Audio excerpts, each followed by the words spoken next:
জলবায়ু পরিবর্তনের কারণে পৃথিবীর বিভিন্ন শহরে দিন দিন বাড়ছে বায়ু দূষণ। দীর্ঘদিন ধরে বায়ু দূষণের কবলে ঢাকাও।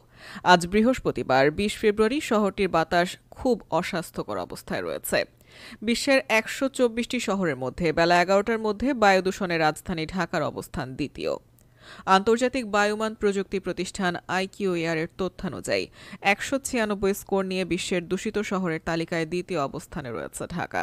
অন্যদিকে এই মুহূর্তে দূষিত বায়ুর শহর হিসেবে শীর্ষ অবস্থানে রয়েছে ভিয়েতনামের হ্যানয়, তৃতীয় অবস্থানে রয়েছে ভারতের দিল্লি, চতুর্থ অবস্থানে রয়েছে নেপালের কাঠমান্ডু ও পঞ্চম অবস্থানে রয়েছে উগান্ডার কাম্পিলা। প্রসঙ্গত ১০১ থেকে ১৫০-এর মধ্যে হলে বাতাসের মান সংবেদনশীল, গোষ্ঠীর জন্য অস্বাস্থ্যকর ১৫১ থেকে ২০০-র মধ্যে। AQI স্কোরকে অস্বাস্থ্যকর বলে মনে করা হয়। ২০১ থেকে ৩০০-র মধ্যে খুব অস্বাস্থ্যকর বলা হয়।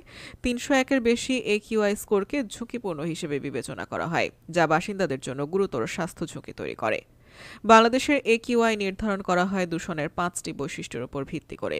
সেগুলো হলো বস্তুকণা PM10 ও PM2.5, NO2, CO, SO2 ও ওজোন O3। দীর্ঘদিন ধরে বায়ু দূষণে ভুগছে ঢাকা। এর বাতাসের গুণমান সাধারণত শীতকালে অস্বাস্থ্যকর হয়ে যায় এবং বর্ষাকালে কিছুটা উন্নত হয়।